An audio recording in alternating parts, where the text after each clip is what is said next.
You are in the middle of something difficult right now. Maybe it's visible, maybe the people around you can see it, and maybe it's not, maybe it's private, maybe it's the kind of failure that happens in silence where you smile at the right moment and nobody knows the actual things that are happening in your life. Nobody knows the actual shape of your days. Either way, something is not working in your life, and maybe something that you built or something that you tried to build or something that you believed in enough to sacrifice for has not landed the way that you needed it to by now. And the thing that nobody tells you about that moment, about this exact specific failure, is how much that it sounds like an ending. Yet, I'm here to tell you that it is not. Friedrich Nietzsche spent the last 11 productive years of his life in physical ruin. Chronic migraines were so bad and so severe he could barely see. He was vomiting, he was exhausted, and that exhaustion made ordinary days feel like some sort of survival, feel like a fight. He resigned his professorship at 34 years old because his body was literally collapsing under him. He was unable to continue.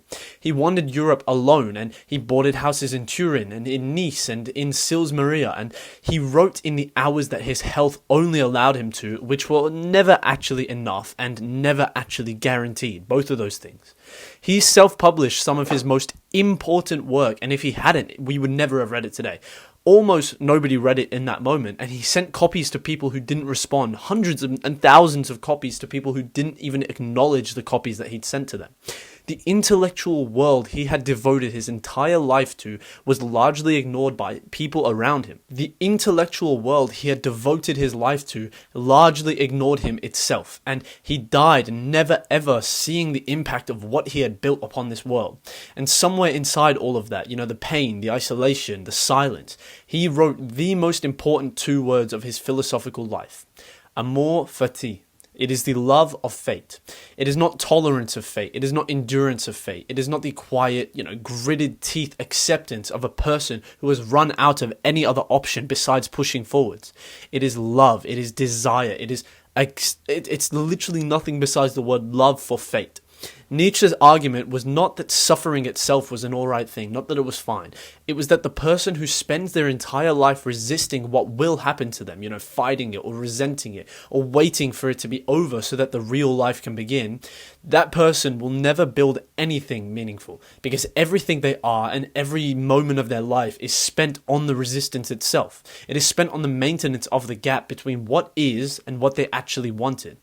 The quote or the idea of Amor Fati closes that gap, and it is not by pretending that the difficulty isn't real at all, because the difficulty is still there, regardless of whether you believe in it or not. Instead, it is by treating it as material. His line from the book Twilight of the Idols being, "What doesn't kill me makes me stronger," stripped of context, it may sound like something like a gym poster may say on it, or something that a motivational bodybuilder might tell you. In context, it's something a million times more specific. It's so much more important. He was describing a process, and the self itself is not weakened by difficulty. Instead, it is formed by difficulty and struggle. The person who has never been tested and never actually knows how facilitative their abilities are has not yet become something in particular. They've not become anything at all.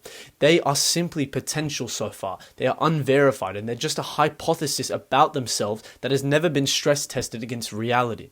Failure itself is the stress test, and that is what Nietzsche wanted for you. It was not suffering for its own sake, but instead it was the version of you that only became possible on the other side of something that nearly broke you, that beat you down so hard that you only could recover. Because the person you are in the middle of difficulty, the one reading this, the one watching this, the one who knows the specific weight of what is not working in their life, that person is being built right now. Not later, not when it comes to resolving things, not in the knowing. In the continuing regardless, they are being built, in the private and the unglamorous and the completely unwitnessed acts of not stopping. Nietzsche himself, he did not stop. He is a model example of that. In boarding houses, half blind, in so much pain and largely unread, he did not stop writing and trying to publish. Not because it was certain to him that it would actually matter. Not because he was sure that if he just kept publishing, it would go famous and, oh my God, everyone will acknowledge his work. But simply because the work was real, regardless of whether the world had caught up to his work or not. That is the idea of Amor Fati in practice. It is not a feeling, it is simply a decision, and it is a decision to treat everything that is happening in your life, including the worst of it, specifically the worst of it as a matter of fact, as the exact material that your life requires, that your particular existence needs to continue existing.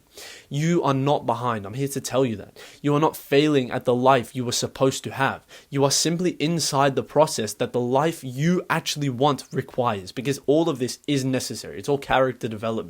The difference between the people who build something real and build something meaningful throughout their entire life and the people who don't is almost never ever talent or timing or luck. It is whether or not they were willing to love what was happening to them long enough for it to actually become something. Friedrich Nietzsche was, and now the question is whether you are.